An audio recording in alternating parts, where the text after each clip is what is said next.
आप देख रहे हैं अपना समाचार।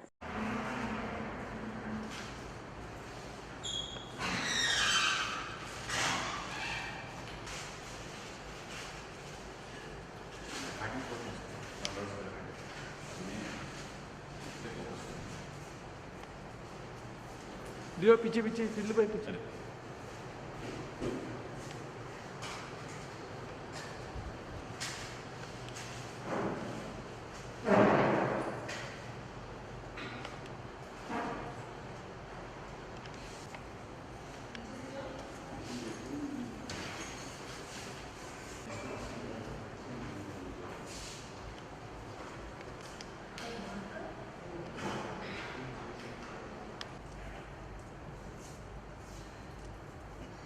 या सर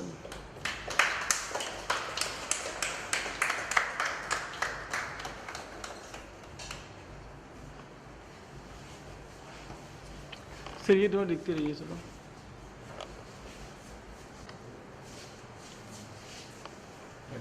थोडे पुढे या ना.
सर वो साइड जाइए ना, वो साइड है दियो।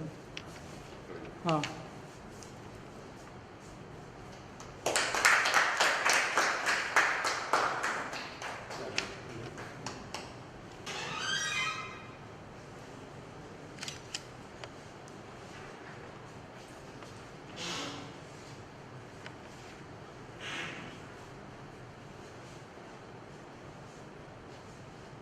Okay sir, thanks sir.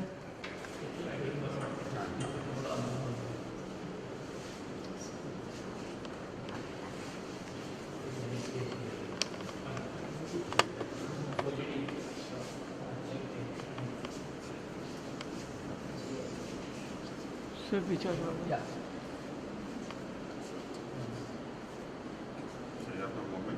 No, Jalgaon.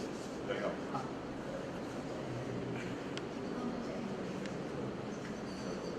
So you came all the way from Jalgaon? Yes.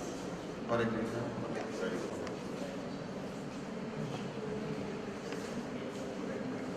Doctor,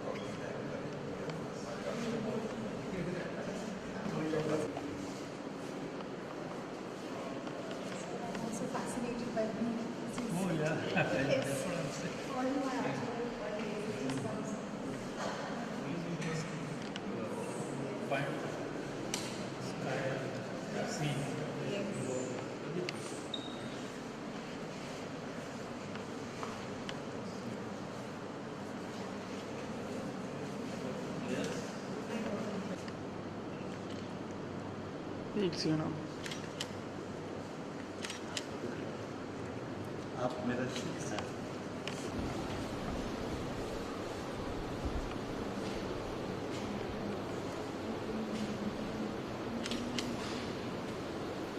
society का सेकंड आर्ट कार्निवल शो हो रहा है.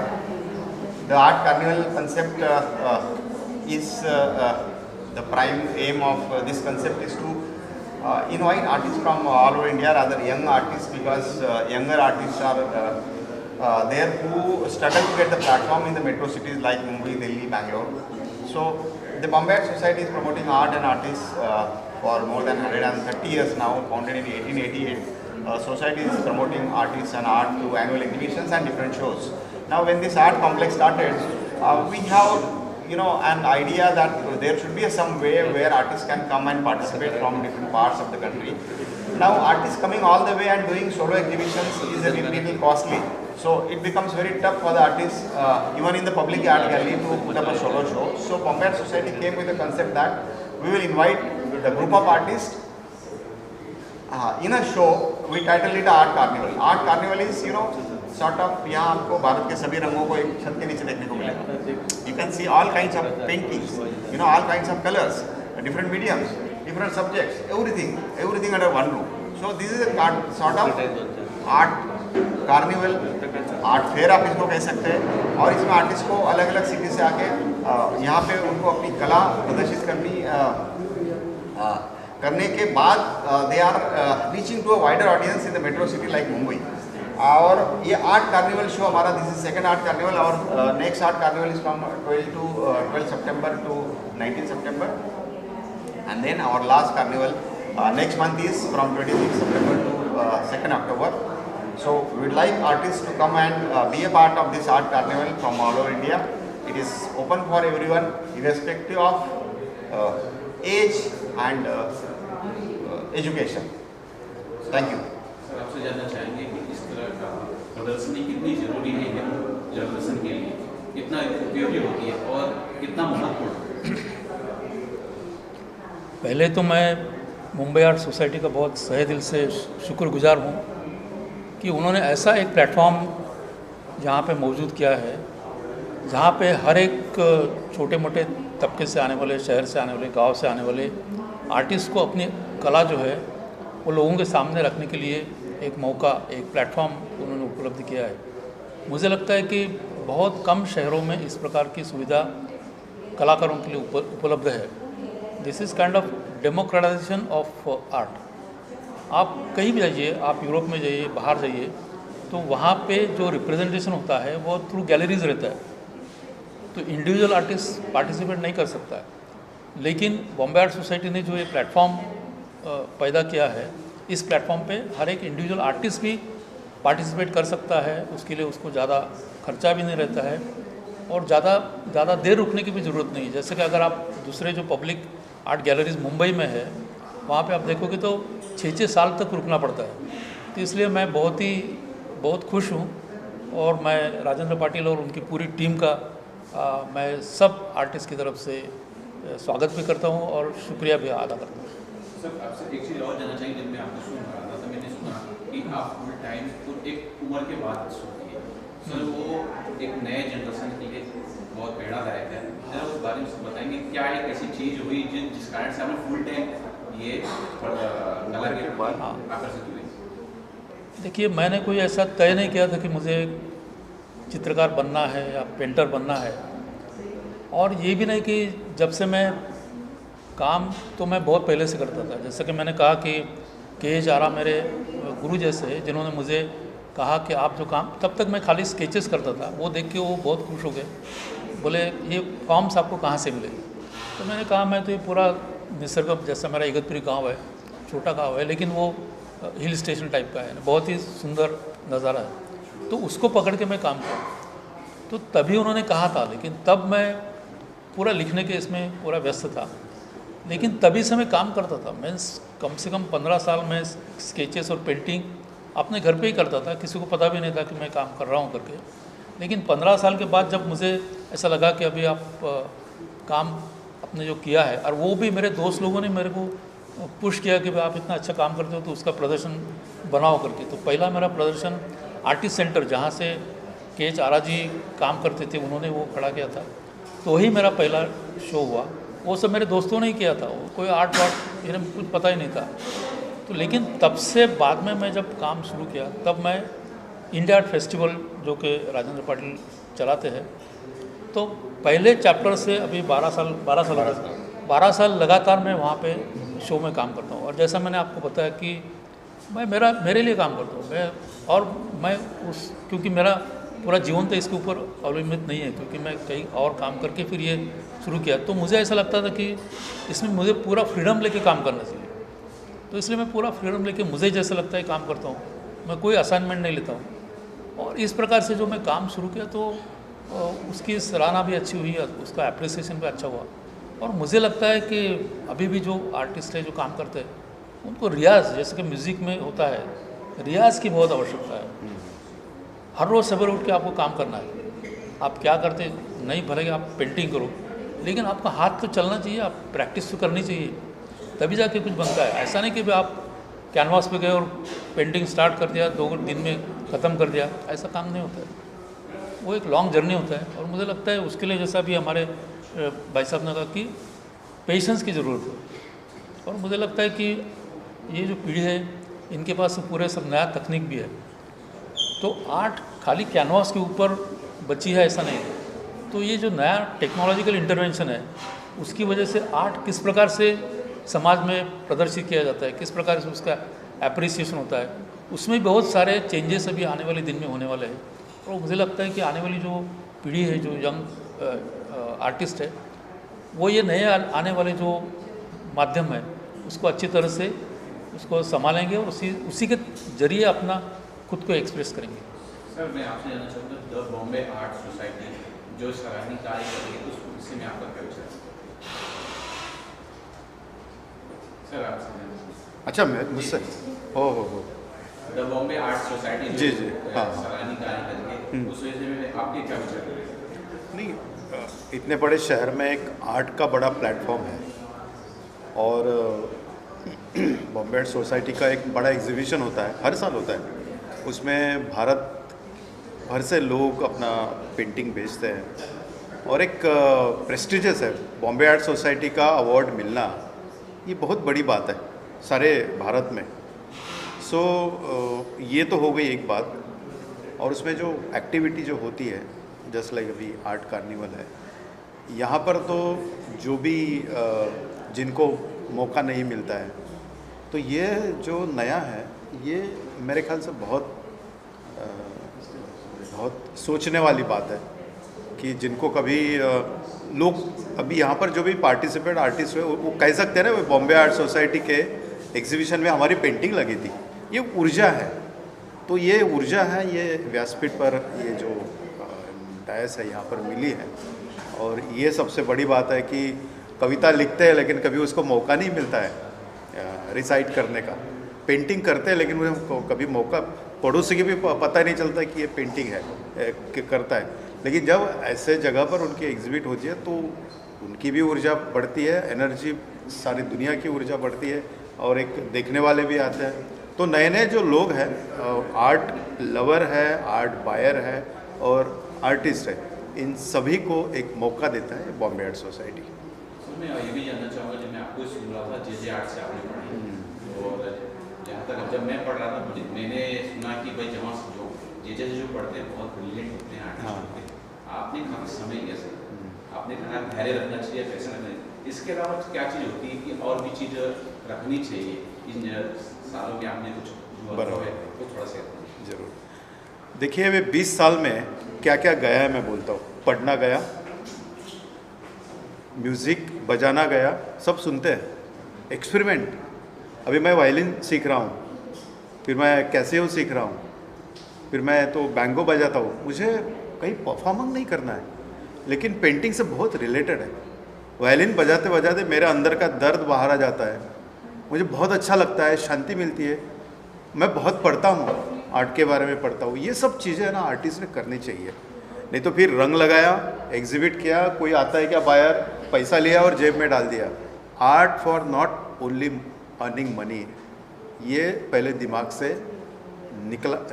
निकलना चाहिए। और फिर मुझे पेंटिंग बना के कुछ लैविश मुझे कुछ ज़िंदगी मिलेगी, ये भी दिमाग से। लैविश ज़िंदगी और झोपड़े की ज़िंदगी और इसकी ज़िंदगी कोई फ़र्क नहीं होता है। अगर मन में शांति है ना तो वो अमीर है। कबीर जी हैं, अमीर थे, मीरा बाई अमीर थी। तो आर्टिस्ट ने हमेशा अपनी सोच बहुत ऊंचे लेवल पर रखनी चाहिए, पढ़ना चाहिए, म्यूज़िक सुनना चाहिए। अभी मैं भूपेंद्र सिंह जी का इतना म्यूज़िक सुनता हूँ, क्या दर्द है उसमें। मैं सब राग जो है म्यूज़िक में वो ढूंढने की कोशिश करता हूँ। तो कलाकारों ने जो एकेडमिक एजुकेशन है वो करने के बाद भी अपना जो एजुकेशन है, अपनी जो स्कूल है वो कंटिन्यू शुरू रखनी चाहिए। मैं आर्टिस्ट हूँ ठीक है, लेकिन मैं एक स्टूडेंट भी हूँ। ये जो सोच है ना आदमी को बहुत लंबे तक एक लंबे रेस का घोड़ा बनाती है, ऐसा मेरा मानना है। जी सर, आपको जो आर्ट फॉर्म है, जो आर्ट लवर है, इनके लिए कितना महत्वपूर्ण है कि एक्टिव होना सोशल मीडिया में? देखिए ऐसा है कि सोशल मीडिया बहुत इम्पोर्टेंट भी है, बहुत अच्छा भी है, और वैसा देखा जाए तो वहाँ भीड़ भी ज़्यादा है। बट अगर आप सिलेक्टिवली उसको प्रॉपरली यूज़ करेंगे तो social media particularly Facebook, Instagram, ये आर्टिस्ट के लिए एक ऑडियंस बहुत अच्छी क्रिएट करते हैं। और सोशल मीडिया ऐसा प्लेटफॉर्म है जिसमें आपको बहुत कुछ खर्चा भी नहीं करना पड़ता है, और आपको सोशल मीडिया पे बेनिफिट्स ये है कि वहाँ पे जो सिलेक्टिव ऑडियंस है जिसको वो चाहिए वो वहाँ ऑडियंस उठाती है। पर्टिकुलरली आर्ट वहाँ पे आप देखेंगे तो नए नए आर्ट वर्क्स, इवन आज ले लिए आप बड़ी बड़ी आर्ट गैलरीज, बड़े बड़े आर्टिस्ट सब सोशल मीडिया पे प्रेजेंस है। और उनका अभी दिल्ली में आर्टिस्ट हमारे दोस्त है, दिल्ली में है, पुणे में है, बॉम्बे में है, बैंगलोर में है, सब जगह है। वो आर्टिस्ट क्या करते हैं, उन्होंने आज क्या काम किया वो हम शाम को देख लेते हैं, इतना सोशल मीडिया फास्ट है। तो इस सोशल मीडिया के बेनिफिट्स हैं, कुछ ड्रॉबैक भी होंगे, बट ड्रॉबैक से ज़्यादा फिलहाल तो उसके बेनिफिट्स हैं। तो सोशल मीडिया इज गुड। इस पेंटिंग के बारे में किस तरह की कौन सी पेंटिंग बोली जाती है, किस तरह की पेंटिंग? ये एक्चुअली एक्स्ट्रा कॉन्सेप्ट पेंटिंग बोली जाती है, जो आपके मन में कुछ फीलिंग वगैरह जो होता है, जो वो कैनवस पे एक्सप्लेन करके की जाती है। जो मन में जो भी तुम्हारी इमेजिनेशन वगैरह होता है तो उसके लेके आर्ट क्रिएट किया जाता है कैनवस पे। सर आपके बारे में बताइए, आपसे जानना चाहेंगे आप कहाँ से आए हैं? मैं जलगांव से आया हूँ। मैंने आर्किटेक्चर में पढ़ाई की है, यानी आर्ट मेरा पहले से ही बहुत बड़ा ऐसा इम्पोर्टेंट पार्ट रहा है लाइफ में।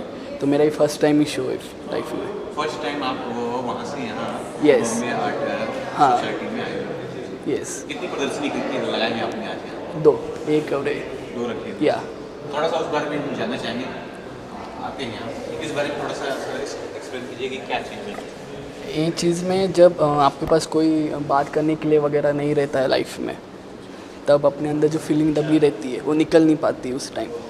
तो जब लाइफ में जब ख़राब समय आता है तब अंदर अपना दिल कुछ कह रहा रहता है, जो आप सुनते नहीं हैं, अंदर की दिमाग की सुनते रहते हैं। जब अंदर सब आँख बंद करके जब हार्ट भी देखते हो तब आपको दिखाई देता है जैसे ये हार्ट किया हुआ है। जब लाइफ में जब आता है तब अपनी नसें वगैरह रुक जाती है। तो ये ऐसा इफेक्ट दे रहा है कि तुम्हारा नसें वगैरह ठंडी पड़ गई, जो तुमको कुछ सूझ नहीं रहा है वगैरह। तो उस बारे में ये रिफ्लेक्ट कर रहा है पूरा आर्ट।